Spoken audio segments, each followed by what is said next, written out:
السلام علیکم۔ Bad boys by Hareem Fatima. قسط نمبر 9۔ ماضی۔ دارم صاحب اور منیر صاحب ریحان کے بابا کے بچپن کے دوست تھے۔ اپنی بیوی کی وفات کے بعد وہ بہت ڈپریشن میں چلے گئے اور پاکستان چھوڑ کر دوسرے ملک جا بسے۔ منیر صاحب نے انہیں روکنے کی بہت کوشش کی، لیکن انہیں کیسے بھی کر کے اس ڈپریشن سے باہر نکلنا تھا، اپنی بیٹیوں کے بہتر مستقبل کے لیے، جو کہ پاکستان میں رہتے ہوئے ممکن نہیں تھا۔ پاکستان میں ہر جگہ ان کی بیوی کی یادیں بسی ہوئی تھیں۔ ان کی بیٹیاں بھی ہر وقت ماما ماما کرتی رہتی، روتی بلکتی اور اپنے ڈیڈ کو اپنی ماما کے پاس جانے کا کہتی۔ دارم صاحب یہ دیکھتے اور زیادہ ڈپریسڈ ہو جاتے۔ منیر صاحب نے ایک اچھا دوست ہونے کے ناطے دارم صاحب کو دوسری شادی کرنے کا بولا تھا، لیکن انہیں یہ کہہ کر صاف صاف انکار کر دیا کہ وہ اپنی پہلی بیوی کی جگہ نہ کسی اور کو دے سکتے ہیں، نہ دینے کا سوچ سکتے ہیں۔ اپنے دوست کا دل تو وہ بھی نہیں توڑ سکتے تھے، اس لیے انہوں نے اپنے دوست کو یہ کہہ کر تسلی دے دی کہ اگر وہ پاکستان سے دور رہیں گے تو بہت جلد ٹھیک ہو جائیں گے اور واپس ان کے پاس لوٹ آئیں گے۔ اس طرح دارم صاحب اپنی ننھی پریوں کے ساتھ دوسرے ملک روانہ ہو گئے اور منیر صاحب نے بھی خوشی خوشی انہیں روانہ کیا۔ لیکن دارم صاحب یہ بھی نہیں جانتے تھے کہ اپنی شریک حیات کے بعد وہ اپنی جان سے عزیز دوست کو بھی ہمیشہ ہمیشہ کے لیے کھو دیں گے۔ اگر انہیں اس بات کا علم ہوتا تو شاید وہ کبھی بھی دوسرے ملک نہیں جاتے، لیکن ہمارے چاہنے یا نہ چاہنے سے کچھ نہیں ہوتا۔ ہوتا تو وہی ہے جو اوپر والی ذات چاہتی ہے۔ لندن جانے کے کچھ عرصے بعد بھی دارم صاحب شدید ڈپریشن میں رہے تھے، کیونکہ اکثر ماں کو یاد کرتے اس کی ننھی پریاں بیمار ہو جایا کرتی تھیں۔ مہوش، ہم نے تو ساری زندگی ساتھ رہنے، ساتھ جینے مرنے کی قسمیں کھائی تھیں، نہ تو پھر تم مجھے اور اپنی بیٹیوں کو کیوں اس بھری دنیا میں اکیلا چھوڑ گئی ہو؟ چلو ملیحہ اور ماہنور تو ابھی چھوٹی ہیں، انہیں تو میں بلا فاصلہ لیتا ہوں کسی نہ کسی طرح، لیکن ماہا، وہ تو بڑی بھی ہے اور سمجھدار بھی، اور دن میں نہ جانے کتنی بار مجھ سے تمہارے بارے میں پوچھتی رہتی ہے۔ اسے لگتا ہے میں نے انہیں ان کی ماما سے دور کیا ہے، لیکن اسے کون سمجھائے، وقت نے ہمیں ایک دوسرے سے بہت دور کر دیا ہے۔ وہ دن بدن مجھ سے بہت زیادہ بدگمان ہوتی جا رہی ہے۔ تمہاری دوری تو میں جیسے جیسے برداشت کر رہا ہوں، لیکن اگر میری بیٹیاں مجھ سے دور ہو گئی تو میں بھی جیتا جی مر جاؤں گا۔ اب تم ہی بتاؤ مجھے، میں کیسے ماں کو بتاؤں کہ میں نے انہیں تم سے دور نہیں کیا؟ میں کیسے انہیں بتاؤں کہ اب تم کبھی بھی واپس لوٹ کر نہیں آؤ گی؟ ابھی تو اکیلی ماں مجھ سے یہ سب پوچھتی ہے، کل کو ملیحہ اور ماہنور بھی بڑی ہو کر مجھ سے تمہارے بارے میں پوچھیں گی اور مجھ سے بدگمان ہوں گی۔ یہ سوچتے ہی میرا دل پھٹنے کو آتا ہے۔ کہتے ساتھ ہی دارم صاحب مہوش کی تصویر کو سینے سے لگا کر پھوٹ پھوٹ کر رو دیے، اور ماہا جو آج آخری بار اپنے ڈیڈ سے اپنی ماما کا پوچھنے آئی تھی، دارم صاحب کو روتے ہوئے دیکھ وہیں رک گئی تھی اور ان کے منہ سے یہ سب باتیں سن کر الٹے پاؤں واپس لوٹ گئی تھی، کیونکہ اب اس نے سوچ لیا تھا اب وہ اپنے ڈیڈ سے کچھ بھی پوچھ کر انہیں کوئی اور تکلیف نہیں پہنچائے گی۔ اب اسے ہر حال میں اپنے ڈیڈ اور اپنی بہنوں کو خوش رکھنا تھا۔ حالات انسان کو سمجھدار بنا ہی دیتے ہیں، اور عورت کو تو اللہ نے خاص صلاحیت دی ہے، وقت آنے پر وہ ماں، بہن، بھائی اور باپ بن جاتی ہے۔ یہی کچھ ماہا کے ساتھ بھی ہوا تھا۔ ہاں ہاں ہاں، دارم صاحب کو نیچے گارڈن سے کھلکھلانے کی آوازیں سنائی دی تو انہوں نے اپنے روم کی بالکنی سے جھانک کر نیچے کی جانب دیکھا، جہاں ماہا ماہنور کو چلنا سکھا رہی تھی اور پاس بیٹھی ملیحہ بار بار ماہنور کو نیچے گرتا دیکھ مسکرا رہی تھی۔ اپنی بیٹیوں کو یوں مسکراتا ہوا دیکھ دارم صاحب بھی مسکرا دیے۔ اس میں ہنسنے والی کیا بات ہے؟ دیکھنا ملیحہ، ایک دن ماہنور بھی چلنا سیکھ لے گی، جیسے تم سیکھ گئی ہو۔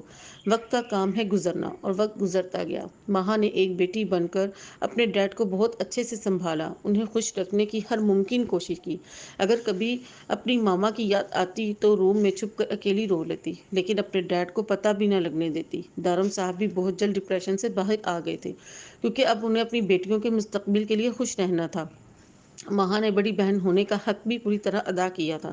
وہ سائے کی طرح ملیحہ اور ماہنور کے ساتھ رہتی۔ ماہا نے کبھی بھی ان دونوں کو ماں کی کمی محسوس ہونے نہیں دی، ان کی ہر جائز ناجائز خواہشات پوری کی، یہاں تک کہ اپنے اسکول کی کلاسز بھی اپنی بہنوں کے لیے اسکپ کر گئی تاکہ وہ تینوں ہمیشہ ایک دوسرے کے ساتھ رہیں۔ ڈرنا تو ماہا نے سیکھا ہی نہیں تھا، اس لیے اپنی بہنوں کو بھی اپنی طرح بہادر بنایا۔ ماہا خود بھی ایک بلیک بیلٹ چیمپئن تھی اور اپنی بہنوں کو بھی سکھایا تاکہ وہ کبھی ان کے پاس نہ ہو تو وہ اپنی حفاظت کر سکیں۔ دوسرے ملک جانے کے باوجود بھی منیر صاحب اور دارم صاحب کی آپس میں بات چیت ہوتی رہتی تھی۔ بیگم صاحبہ، تیار رہیے گا آپ، میری ایک بہت ضروری میٹنگ ہے، میں وہ اٹینڈ کر کے آتا ہوں، پھر ہم لوگ شادی کا فنکشن اٹینڈ کرنے کے لیے نکلیں گے۔ منیر صاحب اپنی بیوی کو کہتے ہی ریحان کو پیار دیتے میٹنگ اٹینڈ کرنے نکل گئے۔ جب وہ اپنے آفس پہنچے تو وہاں ایک شخصیت پہلے ہی موجود تھی جو منیر صاحب کو آفس میں داخل ہوتے ہی ان کا گریبان پکڑنے والی تھی، لیکن منیر صاحب کے تھپڑ نے اسے وہیں روک دیا۔ میرے گریبان تک پہنچنے کی ہمت بھی نہ کرنا مسٹر جمشید، ورنہ انجام بہت برا ہوگا۔ تمہیں کیا لگا تھا تم مجھے بہلا پھسلا کر میرے ساتھ پارٹنرشپ کرو گے اور غریبوں یتیموں کا حق کھاؤ گے؟ تو ایسا ممکن نہیں ہے، اور تمہاری ہمت کیسے ہوئی مجھے دھوکہ دینے کی؟ شوق میں ہوں مجھے یہ سب کیسے پتا چلا؟ تو سنو، میں جس کے ساتھ بھی کام کرتا ہوں پہلے اس کی ساری انفارمیشن لیتا ہوں، اس لیے میں نے تمہارے پیچھے اپنے جاسوس لگا رکھے تھے، جس سے مجھے پتا چلا جہاں تم فیکٹری بنانا چاہتے ہو وہاں غریب ہے بے سہارا یتیم بچوں کے لیے اور فن ہاؤس بننا تھا۔ تم ایسے بچوں کا حق کھانے کا سوچ رہے تھے، تو تمہیں ایسا کیوں لگا میں تمہارے ساتھ پارٹنرشپ کروں گا؟ اب دفع ہو جاؤ تم یہاں سے، اس سے پہلے کہ میں گارڈز کو بلا کر تمہیں یہاں سے دھکے دے کر نکلواؤں۔ منیب صاحب کے کہتے ساتھ ہی رخ موڑ گئے۔ مسٹر منیب، تمہیں یہ دشمنی بہت مہنگی پڑنے والی ہے، یاد رکھنا۔ اس تھپڑ اور انسلٹ کا بدلہ میں بہت جلد سود سمیت تم سے لوں گا، یاد رکھنا۔ جمشید صاحب غصے سے دروازے کو ٹھوکر مار کر وہاں سے چل دیے۔ وہ غصے کی آگ میں جل رہے تھے، انہیں اب کسی بھی طرح منیر صاحب سے بدلہ لینا تھا۔ ہاں، تمہارے لیے ایک بہت ہی ضروری کام ہے، اس منیب پر پل پل کی خبر رکھو، کہاں آتا ہے کہاں جاتا ہے۔ جمشید صاحب نے کسی کو آرڈر دے کر کمینی سی مسکراہٹ کے ساتھ موبائل اپنی پاکٹ میں رکھا اور وہاں سے نکل دیا۔ آخر وہ وقت بھی آ گیا جب جمشید صاحب کو اپنا بدلہ لینا تھا۔ سر، اس منیب کے گھر کے ایک ملازم سے پتہ چلا ہے کہ وہ آج اپنی فیملی کے ساتھ اپنے رشتہ داروں کی شادی اٹینڈ کرنے جا رہا ہے۔ ٹھیک ہے، تم اس کی گاڑی کے بریک فیل کر دینا، اور یہ سب دھیان سے کرنا، کسی بھی کو بھی کانوں کان خبر نہ ہو، سب کو یہ ایک حادثہ لگے۔ جی سر، ایسا ہی ہوگا۔ بائے بائے، اللہ حافظ مسٹر منیب، جہنم میں جاؤ، اب تمہاری ساری پراپرٹی اور منیب امپائر میرا ہوا۔ جمشید صاحب منیر صاحب کا فوٹو فریم زمین پر پھینک کر پاؤں سے مچلتے ہوئے مسکرا کر بولے۔ جمشید صاحب کے آدمی نے ویسا ہی کیا جیسا جمشید نے اسے کرنے کو کہا تھا۔ اس نے منیر صاحب کا ایک غدار ملازم کے ساتھ مل کر ان کی گاڑی کے بریکس فیل کر دیں، اور جب وہ سفر کے لیے روانہ ہوئے تو بروقت بریک نہ لگانے کی وجہ سے سامنے سے آتی گاڑی سے ٹکرا گئے اور اپنی بیوی سمیت اپنے خالق حقیقی سے جا ملے۔ لوگوں کو یہ ایک حادثہ لگ رہا تھا، لیکن اس کے پیچھے کی حقیقت کچھ اور تھی۔ ریحان گھر پر ہی تھا، ان لوگوں کے ساتھ نہیں گیا تھا، اس لیے بچ گیا۔ دارم صاحب کو جیسے ہی اپنے دوست کی موت کا پتہ چلا، وہ اپنی فیملی سمیت واپس پاکستان بھاگے آئے۔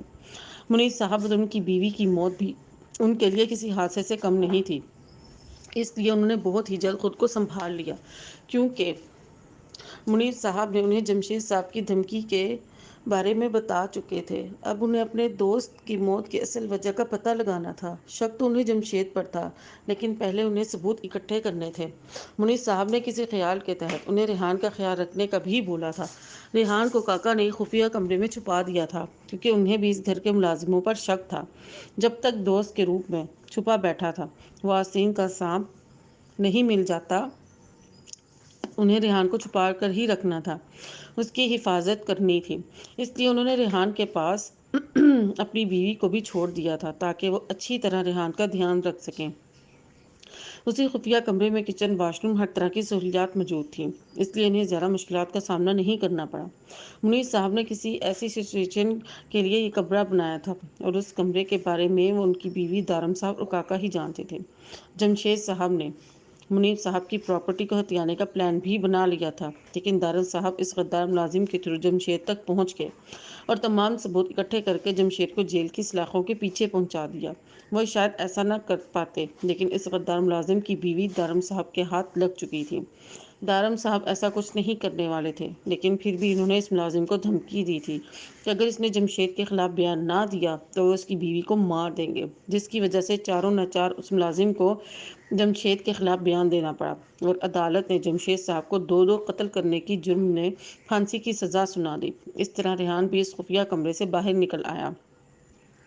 کاکا اور دارم صاحب ریحان کو زیادہ تر باہر نہیں نکلنے دیتے تھے، کیا پتا کب منیر صاحب کا کوئی دشمن ریحان کو بھی نقصان پہنچا دے۔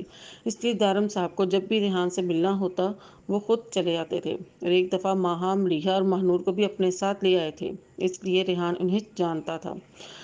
وہ پریٹی وچ مہا گارڈن میں اڑتی ہوئی تتلی کو پکڑنے کی کوشش کر رہی تھی جب ریحان کی نظر اس پر پڑی۔ کیا یہ پریٹی وچ مجھ سے دوستی کرے گی؟ ایک دفعہ پوچھ کر آتا ہوں۔ ریحان کے پوچھنے پر اسے مایوسی کا سامنا ہی کرنا پڑا۔ مہا نے صاف صاف اس سے دوستی کرنے سے انکار کر دیا تھا، کیونکہ اس کی نظر میں اس کی فرینڈز بس اس کی بہنیں ہی تھیں۔ دوسری طرف ریحان خود کو تنہا محسوس کر رہا تھا۔ اس کے پاس دوستیں، بہن بھائی، حتیٰ کہ فیملی اور ماں باپ جیسا رشتہ بھی نہیں بچا تھا۔ اس لیے اس نے ایک دن مرنے کا فیصلہ کیا اور کاکا کو اسے باہر لے کر جانے کی ضد کی، جہاں اس کی ملاقات دانش اور ساحر سے ہوئی، جن سے مل کر اس کی زندگی بھی خوشیوں سے بھر گئی، اور پھر اسے بھی کبھی کسی دوسرے رشتے کی کمی محسوس نہیں ہوئی۔